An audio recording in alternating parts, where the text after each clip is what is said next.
Welcome to PhD with Woman on It, Hack the Future. My name is Beata Young, and today's PhD Positivity Hacks delivered will be by our guest, Darinka Burovska. Topic: how to become a digital nomad and work online from anywhere. Episode 112 starts here. Let me remind you, this is a grassroots community that focuses on women on IT, an inclusive forum of women in technology, startups, and female leaders who are supported by men as well.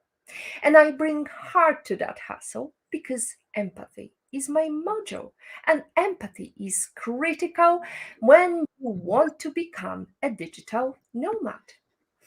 Let me first mention a couple of important happenings last week.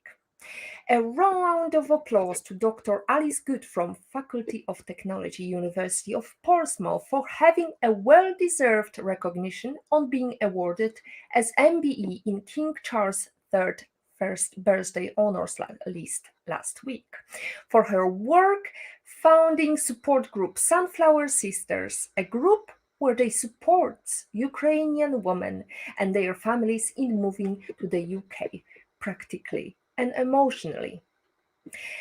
Congratulations to WomanTechmakers Ambassador, author, and our former PhD guest, Madonna Wambua, for successfully publishing her new book, Modern Android 13 Development Cookbook.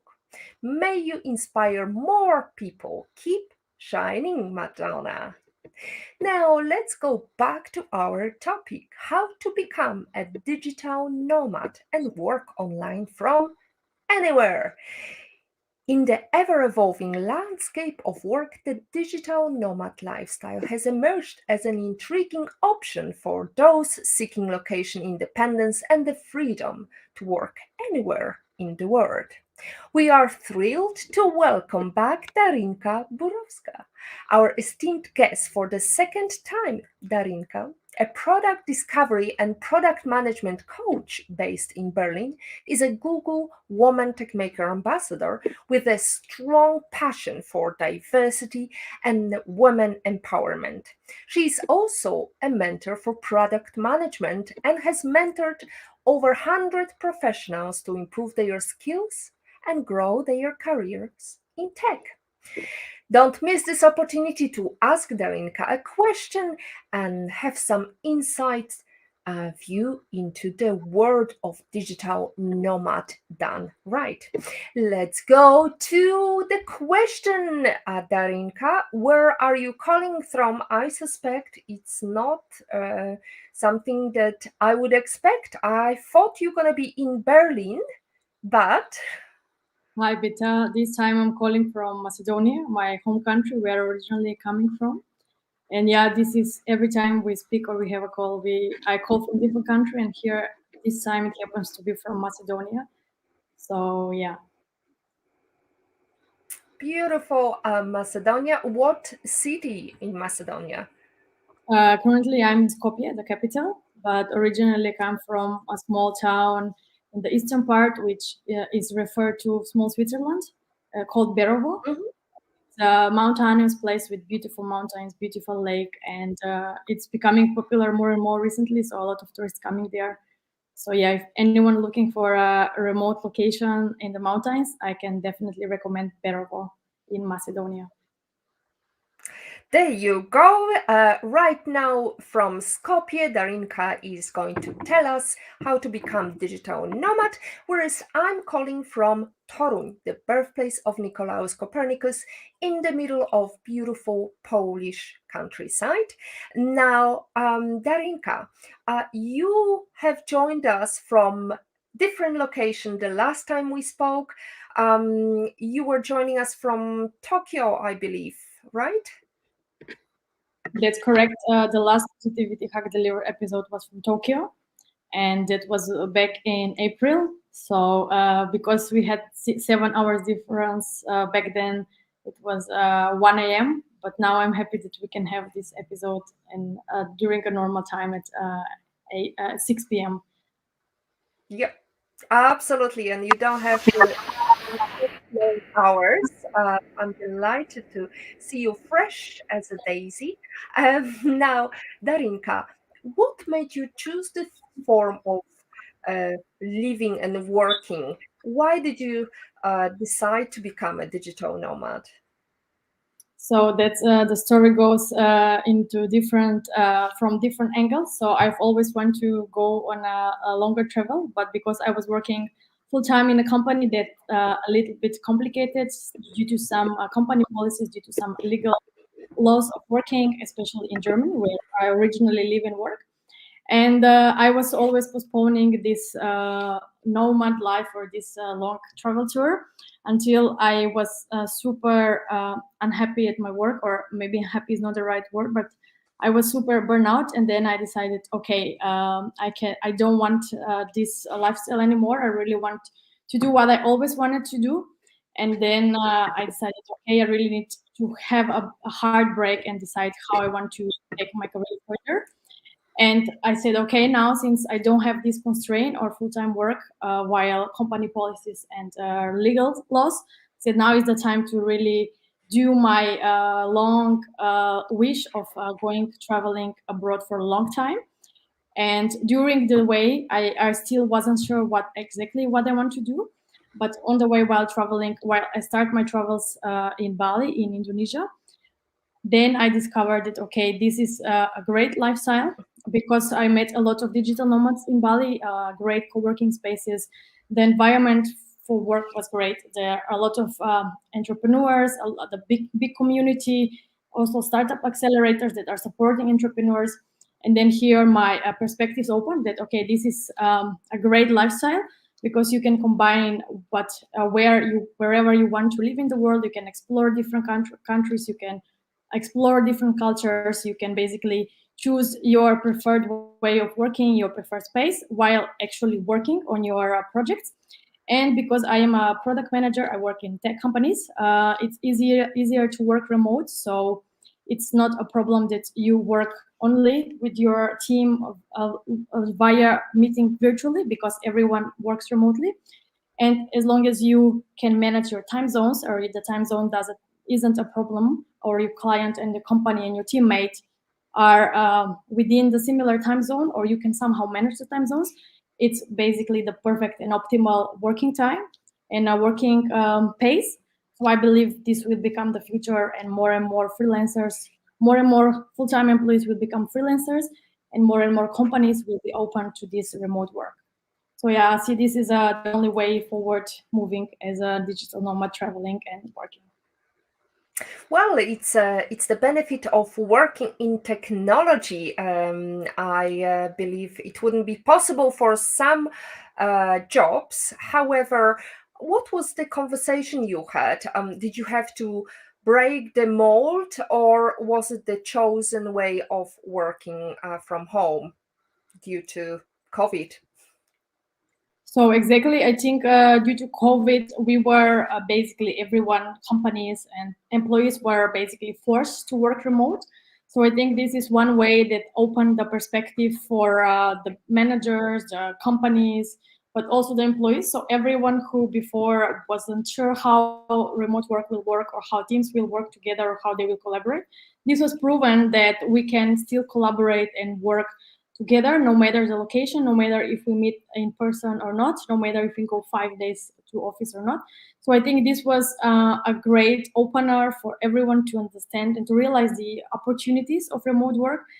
And basically, as I see now, more and more companies are open and comfortable to allow their employees to work from everywhere, and even more openings and positions state in their requirements or in their job ads that remote work is welcomed. And very interesting, I meet more and more companies that are remote first, so they don't have an office. All employees work remotely from everywhere, and they just meet on monthly level or on quarterly level everyone somewhere around the world. So I think this is a very interesting concept that I believe works well because I have spoken with people who work in remote first companies, also with management who are leading such companies. And there are so many benefits from remote first companies that I believe more and more the trend will go towards shifting remote first companies. Well, Darinka, I'm glad you're talking about the benefits. We'll get probably to some of the downsides of that. However, let me just say hello to Olga Vasina. Yay, welcome back, Beata and Woman on it. And Darinka, hello, welcome. Olga, lovely to hear you. And we have got a comment from a very old digital nomad. I'm not talking about age, it's just a number, but really he is bragging. He has been bragging about the fact that he used to have a big modem and he would have to take it everywhere he went. So let's listen to what Patrick says. Great to hear about modern digital nomadry. I still have the cables from being a somewhat pioneering nomad in the mid 1990s when the www was it in its infancy. The biggest change is clearly Wi-Fi, homogeneity of cables, and thus ability to travel so easily. Great show. Thank you, Darinka and Beata. Now, let's go to the cables issue because, as we know, US is using different plugs and UK is using different plugs, and Asia also goes with different plugs. So, how do you prepare yourself for this travel? So exactly, this was something that I always have on my mind when I travel, especially when I do country hopping in 3 months and I visit 6, 7 countries in just a short time. So if I take a different plug for all these countries, half of my backpack will be filled with plugs, electricity plugs. But fortunately, because of this problem, people have come up with universal plug where literally one plastic plug, you have all the different plug that you need, and you can just, with the press of a button, get the plug you need for the specific country. So that's the secret. Just get one plug, and then you basically can adapt with just one press of button to the country you need. So yeah, this saved my life because without the ability to charge your laptop or your phone in foreign country, you're literally stuck. So yeah, this is maybe the second thing after passport that you need to pack: the universal worldwide electricity plug. So, we talked about the benefits. So, let's go back to the downside of, apart from the plugs that are different, but you solved that problem with having universal plug with a push of a button. You can change it anywhere you go. What are not so nice parts of being a digital nomad? So of course, as everything you do in life, there are pros and cons. One of the con as a digital nomad is that you kind of lose close contact with your close friends and family, because if you were away 4, 5, or even sometimes 6 months of your place of living, then you are losing touch with the close ones, and you cannot keep up with everything that is happening. Of course, you can call each other even on video call or constantly chatting on the communication apps. So that is all great, but you are missing sometimes even important family or friends occasions. So this is one drawback. The other is could be overwhelming at some point, could become, especially if you are doing country hopping every 2, 3 weeks like I was doing, because you are basically restarting the whole routine every 2 to 3 weeks, and then you have to find your perfect working spot, your perfect morning routine. Can you do sport in the morning in this specific location? What is the best coffee that can help you to get started in the morning? How to find the best uh, co-working space or place where you can work and also have meetings. Also, how to balance between sightseeing and working. What is the best balance? So basically, when you have to plan this every 2 to 3 weeks, could become overwhelming. But after some time, you also get used to this. So I see this as the two of the main drawbacks from this life.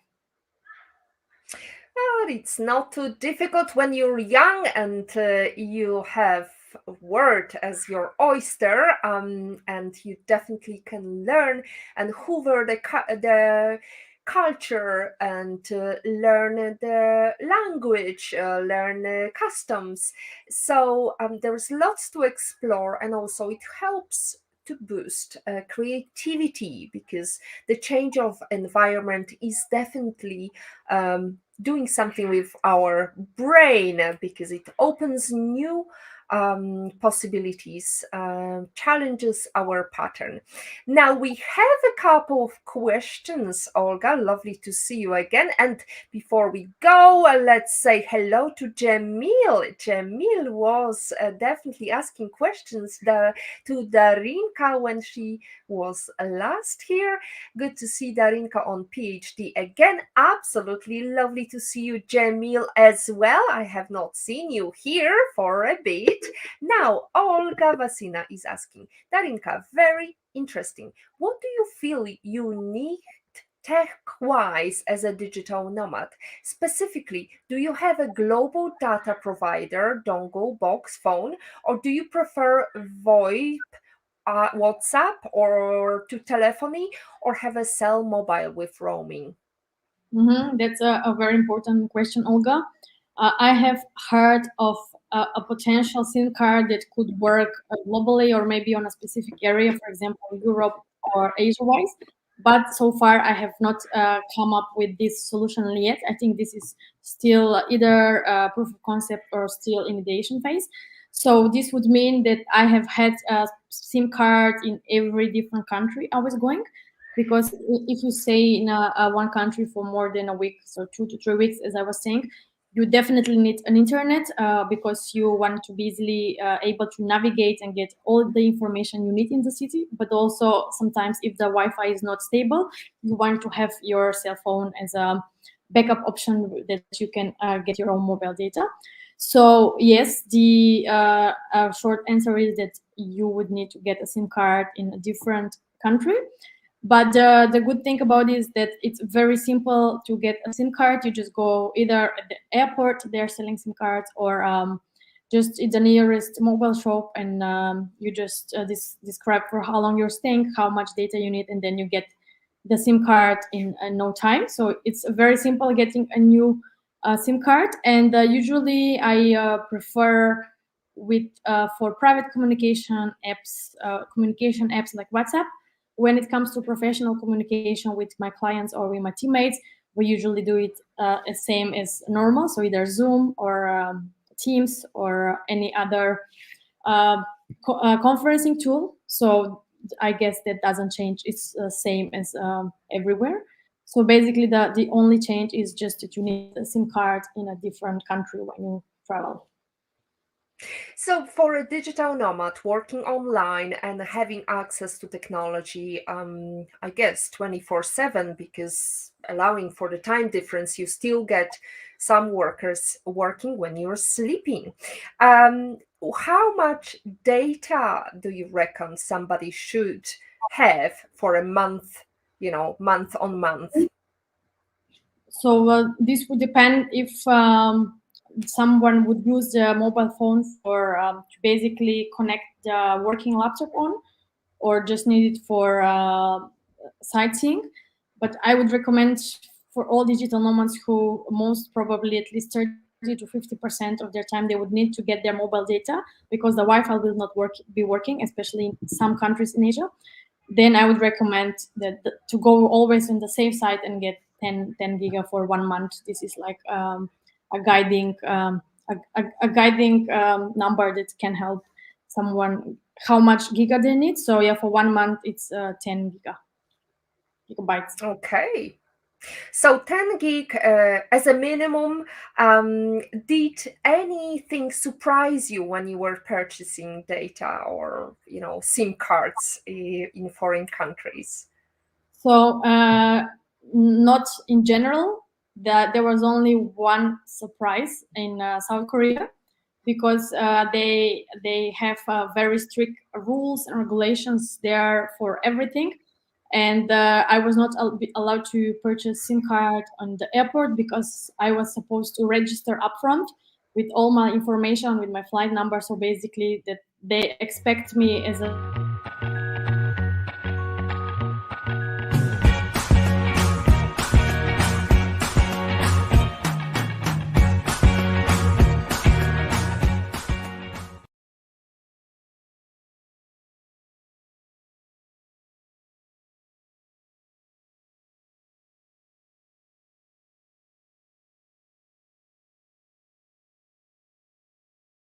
Hello, hello. Hello, sorry for a little interruption. We're back. So you were talking about, yes, about the mobile data registering before you came to the country. Exactly. So yeah, in order for this not to happen, you better get 10 gigs. No, just Uh-huh. joking. So the only issue I had with my buying my SIM card was in South Korea in Seoul, because before I am allowed to buy a SIM card, I was supposed to register upfront arrival in the country with all of my information, with my passport, with my reason for arrival, and I have not this information. I have not had registered, so they did not allow me to purchase a SIM card. So after some time of wandering around the airport, I found another provider which allowed me to buy a virtual SIM card that I was able to get only for internet and only for internet. So I could not use it for calling, and I could not use the number to register in some of their local apps. So this was basically a virtual SIM card only for data. Yeah, so this was the one of the only challenging thing I had with SIM cards. In the rest of the countries, Japan, Taiwan, Vietnam, Laos, Cambodia, Indonesia, it was very easy, and it was also the price was very was cheaper than in Europe. So besides South Korea, I had no other issues with SIM card. Right, no issues with SIM card apart from Korea. Now we have another question from Olga. Let's go to this. What backup features do you need as a digital nomad? Are there not risk? Example, if you are in, say, hurricane season somewhere sunny, hot, which may leave you cut off from your clients. Mm-hmm. So far I have not had any problems while I was traveling and working. So even if there was a problem with the Wi-Fi, I could use my mobile data. Or if there was no electricity because of wet season in Bali, which I caught it for just 2-3 weeks, and there's no electricity, or I cannot charge my laptop. It happens for only half day or one day. So far did not cause any problem with my teammates or with my clients. So I had not experienced any problems with this. Luckily, there were also not hurricanes. And backup features, I think you need to have this always on your mind, that if if your client stop the work, how your trip will be affected. Would you need to look for another client, which could be stressful while traveling? Or you can basically have already another project that you're working on, but you're working on maybe on a slower pace while traveling. So you always have to have a backup plan while working on your main project. And also what I usually do is having one main project, and having more other projects, more of like a coaching or a teaching, where it's not taking too much of my time, but there are also projects which I can always count on and continue working also from everywhere. So I think this is would be the way forward to work while working and traveling. So, Darinka, we know you have a support system in terms of online system from woman tech makers, for example, from your family and friends. But what about the physical, like more face-to-face support system? Were you seeking it before you came, or were you establishing it when you arrived in the country? Mm-hmm, mm-hmm.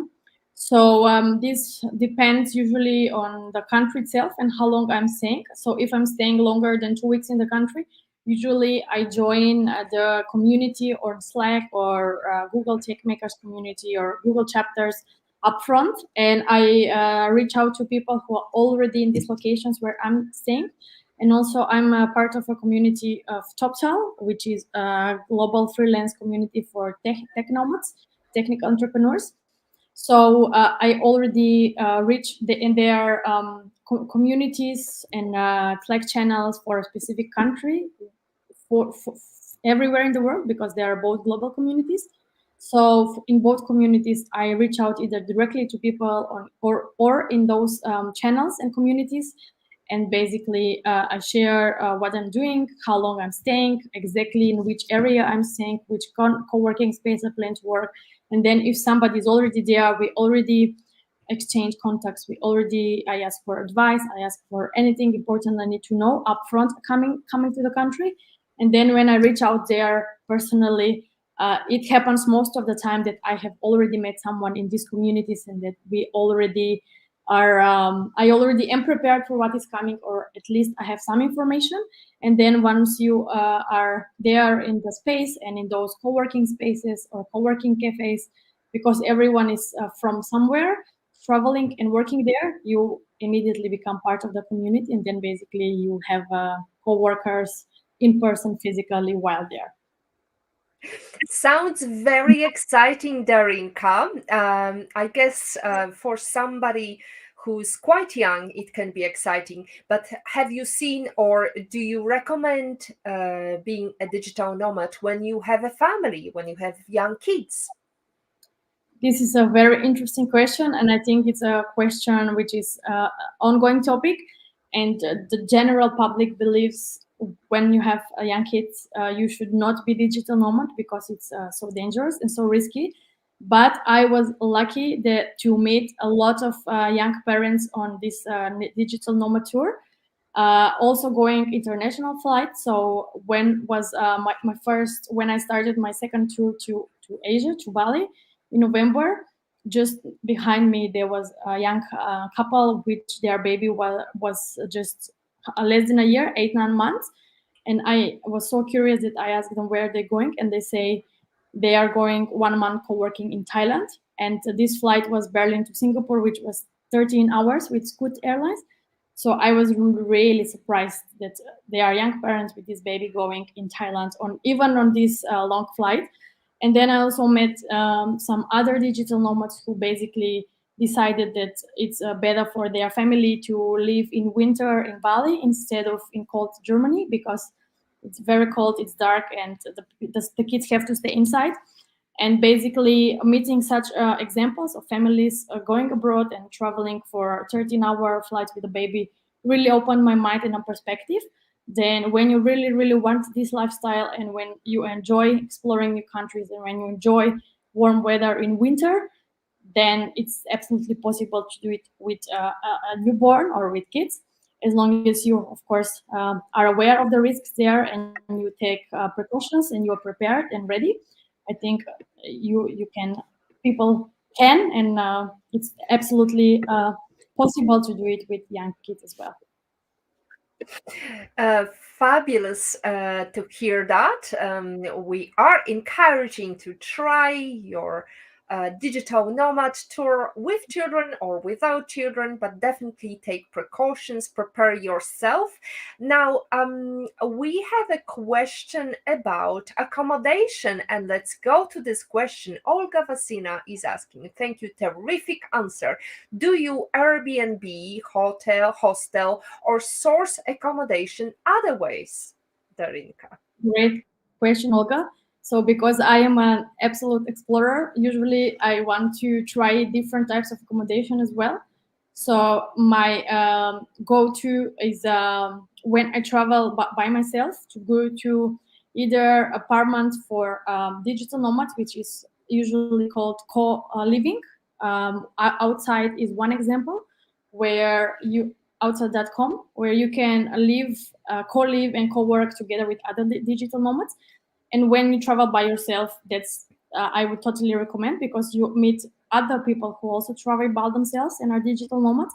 So that's a great way to basically have a very comfortable working environment, because the Wi-Fi and the meeting rooms are very well, and also the community is already there, so you can also learn something new, brainstorm new ideas, maybe even work on projects together, which happened to me once.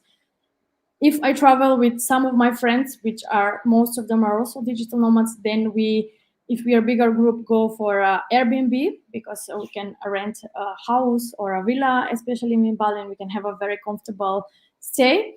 But also, I want to sometimes go on the other edge and explore hostels, or even cottage huts. Or once I stayed even in a temple in Korea, literally where the people who work in the temple stay. So that was also an interesting experience. And I was once what this was did not materialize, but once I was looking to stay in a very remote village in Laos, in actually the clay house, where you literally basically sleep almost on the ground, just a little bit of grass as a bed. So if there's an opportunity, I would definitely suggest to explore different accommodations, especially based on the country you are, because some things are authentic to experience. But Airbnb and hostels are the go-to for solo female travelers, or solo travelers in general, and small groups. Fantastic. And why didn't you choose sleeping on the grass? Because I was back then with my two of my friends, and we were late to book. We were already had a hotel booked for the whole stay, and then we wanted to go to this village, but we discovered one day up front the tour, and the tour was already sold. It was like a tour experience, going in this village and experience in the wilderness in Laos, with beautiful nature, with literally eating on the table, on the floor, getting your own ingredients in the morning from the garden. So yeah, we missed this tour. It's on my bucket list to go back and experience this. Excellent. I'm glad you have it on the bucket tour, a bucket list. That means you can come back and relate to us what it was like to live like a proper nomad, sitting on the floor, sleeping on the floor, eating on the floor. So, friendship. You mentioned the fact that you have some friends, you go together. Um, do you continue friendship after you've gone from the country, that you started friends, being friends with someone local? Absolutely. So when I stay in a country for more than 3 weeks, usually four, and usually I go to the same co-work space, to the same yoga center, to the same beach bar, or not all the time the same, but to the similar places. So it becomes like a routine after 1 month. And basically, I meet the same people, or sometimes we plan to go in those places together. So after 1 month of having amazing memories together while working and traveling in a foreign country, especially I have to highlight again Bali, then you really develop some form of friendship, or even I would say it's a close friendship. And we definitely stay in touch. We are on texting or calling each other here and there once a month or once every few months, just to keep in touch. But also with some of the friends that we become closer, we plan another tours together. So all of us submit or share their next nomad destinations, and then we discuss if all of us or the group that we were together can go on the same dates, if we want to do the same tour, if we want to do country hopping, so visiting 2 or 3 countries in 1 2 months, or just stay in one place for longer, so in one place for 1 or 2 months. And then from these discussions and connections, somebody else can bring somebody else, so the nomad group grows. And then basically you have a kind of a separate friend group, which is your nomad group of friends, that you can basically plan these long nomad travels. And yeah, absolutely. I'm staying in touch, and I would looking forward to stay in touch in the future and to plan more nomad trips together. Nomad trips together with friends. Darinka is recommending. We have a question from IPOVIT in Patrick's opinion. Patrick is asking, how many countries have you been a nomad on, and are any continents or countries much better for digital nomads? That's a great question, Patrick, because I have a country counter. All of my friends are joking me about. It's on my Instagram profile.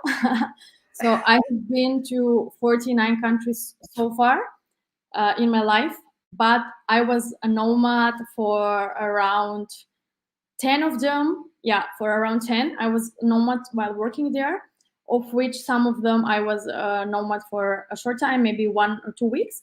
For other ones, I've been nomad for longer, 3 or 4 weeks.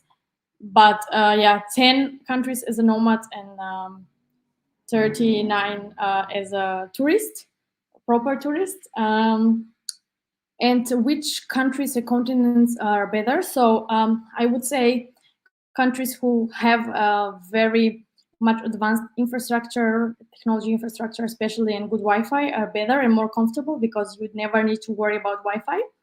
And in a co-work space or in a cafe, everywhere you go, you can just have a coffee, have a drink, and just open your laptop and work.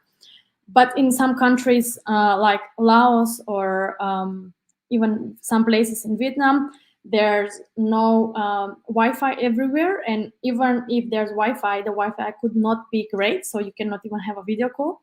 So here I had a little bit of trial and error. So if I had an important client call or important presentation to the team or to some of my clients, I had to basically test a Wi-Fi in a place the night before, or go 1 or 2 hours earlier to test the Wi-Fi in the place, see if I can have a video call, see how stable it is, then check my backup option, which is always my mobile data, test my call with friends from Europe, and basically ensure that the Wi-Fi is good. So this in countries with potential risk of Wi-Fi failure, you really need to it's on the nomad responsibility that comes with your lifestyle to ensure that and test that your working environment, especially Wi-Fi, is stable and you can have a normal and uninterrupted work. So yeah, this would be the difference between the countries, but also the other aspect of different countries and continents is the time zone. So ideally, you want to work to as close as time zone as possible, because otherwise you have to either stay very long or wake up early, which for longer time could become overwhelming. If it's for a few weeks, it's totally not a problem. You can do it. But if you plan to be a nomad for longer time, more than a month, I would say, then definitely try to be in a time zone which is as close as possible. So yeah, this would be my 2 recommendations in terms of locations.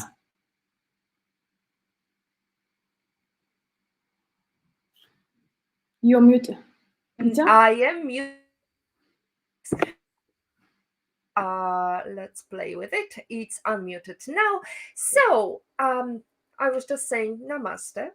And now, Olga Vasina is saying, I love it, Darinka. Thanks for the inspiration and great answers. Natalie Lanto is asking, hi, Beata and Darinka.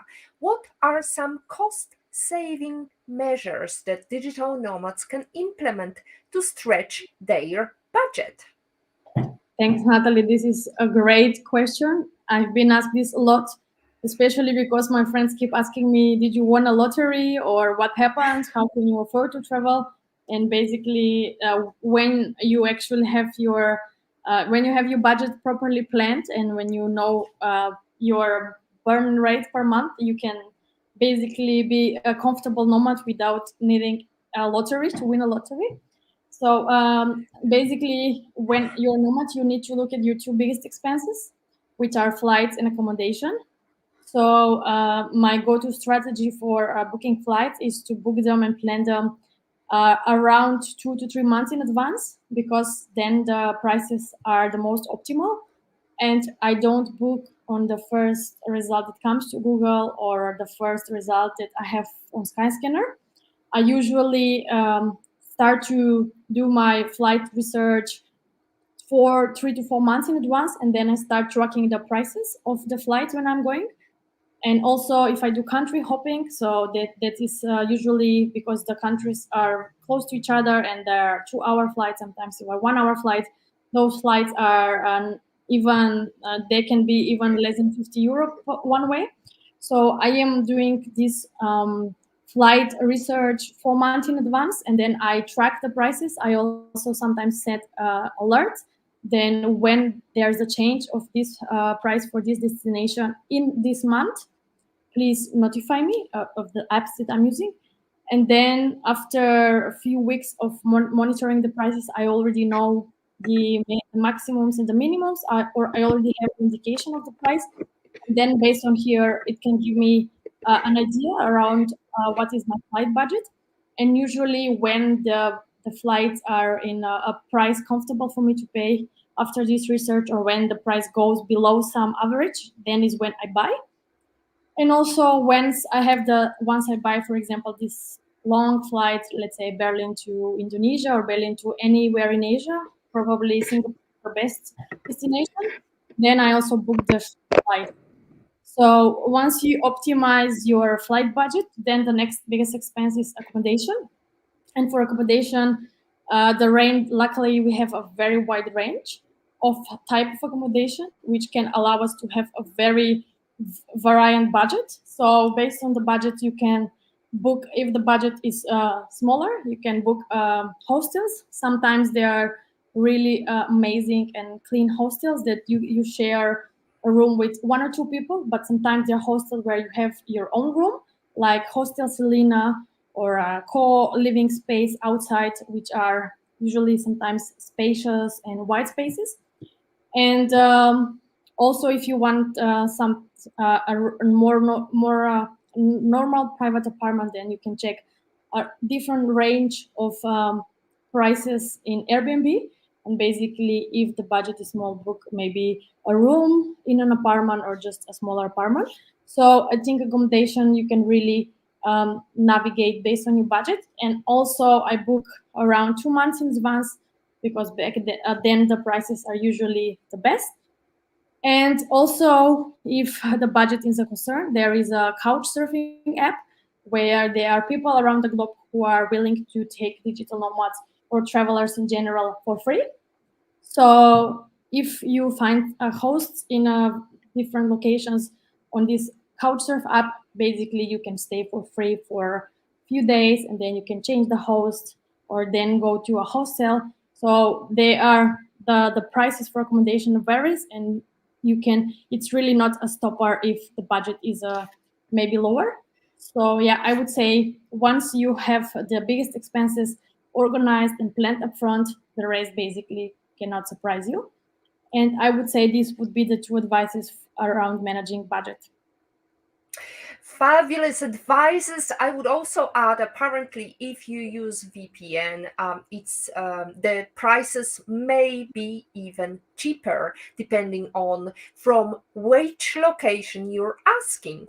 So we have lovely comment from Marianne. Hello, Darinka. Have you been to the Philippines? We have many islands for you to visit and be a digital nomad.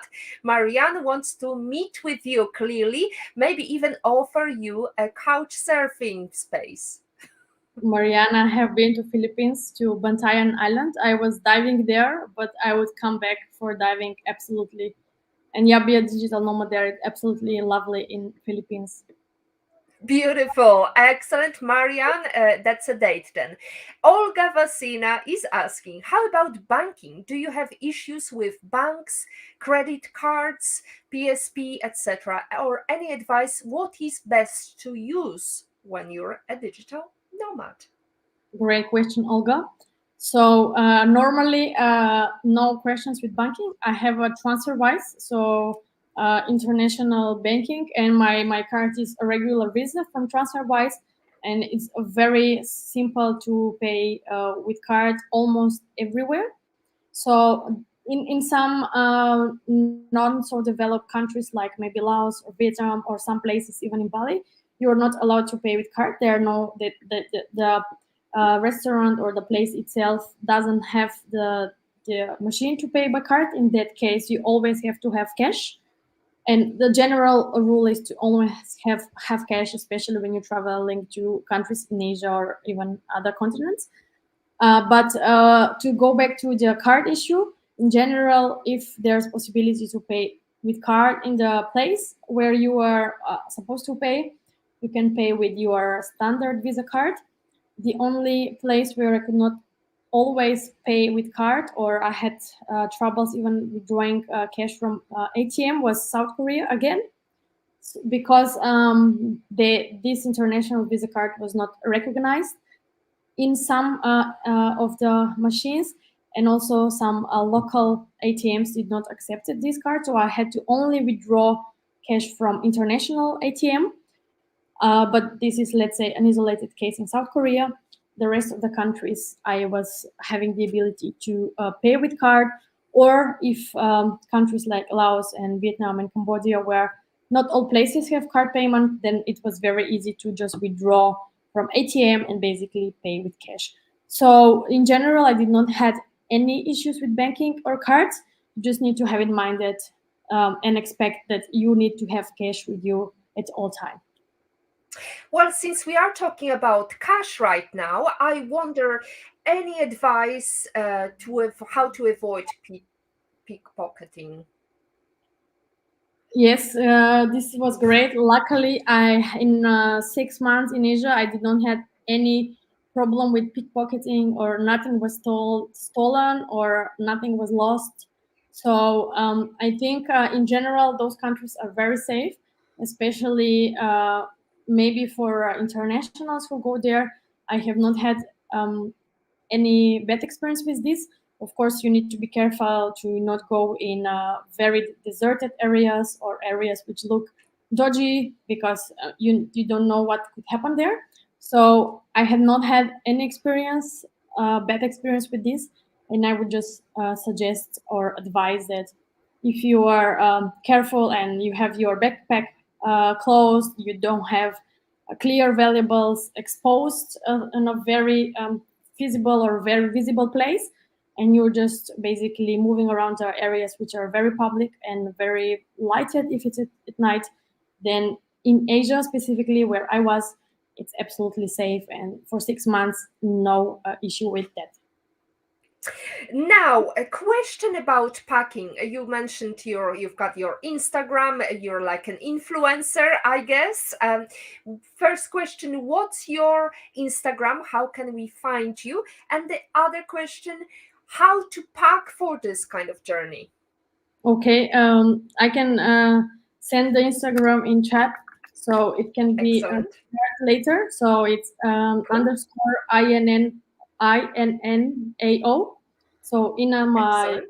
short name. Yeah, we can share it later. And how do I pack? Yeah, this is an absolute critical question, because this is directly tied to your budget and to your flights. So I know we as a girl sometimes want to pack everything, and usually we have a big suitcase that needs to be checked in. But then, when you're traveling on a country hopping for 3 months, and when you need to switch 10 flights, and if you need to pay check-in luggage for all these countries, which for all these 10 flights, then your budget for flights doubles immediately. And I was thinking, okay, maybe that's not the brilliant idea to spend half of my flight budget or a significant amount of budget on check-in luggage. So then I was thinking, I really need to be minimalistic and just pack the essentials, because anyways, when we travel and we pack check-in luggage, we don't wear even 50% of what we packed. So I was approaching with this mindset that I really need to pack the essentials, and if something is not that essential and I need it, I can always buy it there. So I was just packing the minimum amount of clothes for the country. So I was checking the weather, usually traveling to the country with countries with similar climate, similar weather, so that I can pack similar clothes. Then the basics of some other essentials like cosmetics, which you can also buy when you reach in the country, and just the essentials for the cables, the chargers, the laptop, and everything you need for your work. And once you choose that, usually you need to even cut from your essentials to be able to pack in a one carry-on suitcase and one small backpack. And then once you reach there, usually there you can use laundry services and wash your clothes. And usually in countries in Asia, there are sometimes even cosmetics, which are very good price, or anything else that you might need, you can also buy there. So I would absolutely advise to never take a carry-on luggage for such digital nomad trip. Always go with, sorry, I would never advise to bring checked-in luggage. Always take carry-on luggage, because whatever you need, you can buy there, and you will save yourself the hassle and the budget for paying for checked-in luggage. Absolutely. Remember to have extra set of knickers in your carry-on. That's advice I learned the hard way when my luggage was lost. Anyway, let's go to your previous answer. If Darinka was on the magazine cover, she would say, never stop exploring. But what about life lesson quote, and how did it change you? Okay, so one life lesson quote is definitely whatever you think you can or you can't, you're right, by Henry Ford. And I've experienced this myself, because when I was thinking before, especially when I was working a full time job where you're really into this routine and this mindset, and you basically are not really thinking out of the box. And whenever I was thinking if I can travel or if I can do this or that, I was always thinking, probably it's too hard or it's too dangerous or it's too expensive. So I was trying to find excuses myself for not doing it, even though I wanted to do it. And then of course it didn't happen. So the moment when I decided, okay, I can do it, I want to do it, I can really, I just need to want to do it and plan it on time, and basically it can happen. So every time, not only for traveling but also for other projects, or for something else that I was planning to do but not really wanting it or not really planning to do, then it didn't happen. So basically, it's something that you have to really, really want to do it and believe, and make a plan in your head how you want to do it, and then basically whatever, no matter how much hard it might look from hard or how difficult or how impossible, once you want to do something and you really you're going for it, of course you can do it.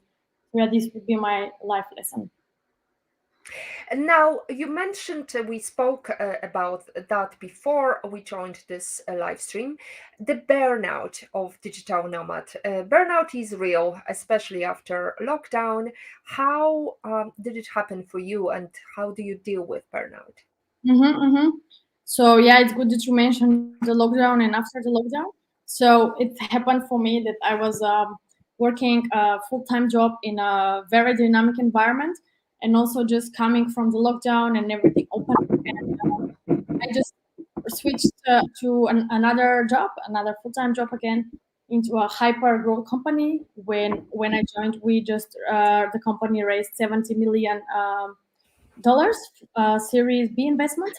Then we started hyper growing, and because I'm working product manager, I was basically in the middle of all these hyper dynamic, hyper growth uh, challenges that we had to face.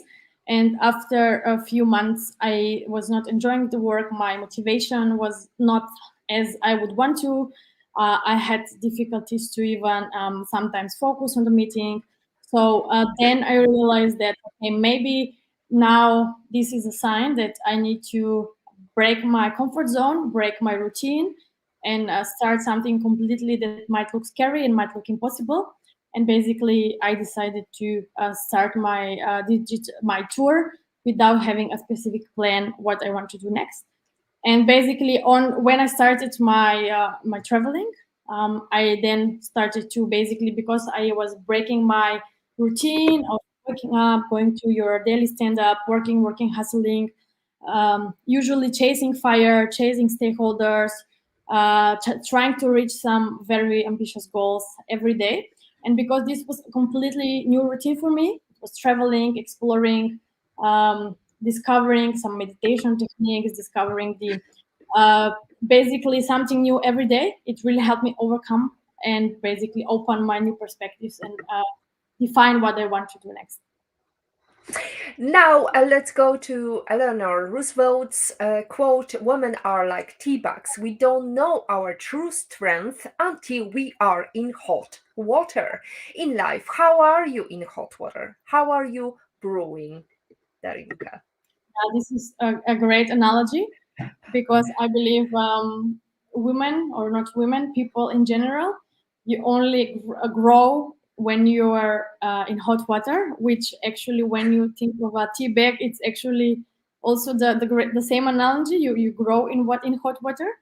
Basically, what it means when you are in hot water, when you're in fire, when you're in a challenge or difficult situation, you know that the only way out is basically for you yourself to find how you're gonna deal with this challenge, how you're gonna overcome so you know there is no way out, there's no other possible scenario. You need to overcome and find the solution yourself. And when you are thinking basically out of the box, you're thinking creatively, how can I overcome this? How can I solve this challenge? How can I move forward? And for me personally, the only way to grow and to improve yourself and to challenge and to grow your mindset, to grow your skills, to practice your risk taking is when you are basically in the hot water and growing. The digital nomad lifestyle is not just about traveling, it's about embracing freedom, flexibility, and the opportunity to design your own life, as Amy Scott says. Now, Darinka, we know you travel all over the world, but if you could choose any country, any location, and have a private breakfast with any person in the world, who would you choose to have a private breakfast with? And where would you take them to? Mhm. So for a place, it's definitely the place for open thinkers, for embracing thinking out of the box, for embracing digital mindfulness and being feeling good about yourself, which is Bali. So I would have breakfast at Bali with Richard Branson. Why with him? While I was traveling on my last trip, I was reading his autobiography and seeing behind the scenes how he was thinking about solving these global human challenges and basically building the whole empire and building all of his giant companies. It really inspired me to have a different perspective on business, but also problem solving or approaching or defining which problems to be solved. So it would be Richard Branson in Bali for breakfast.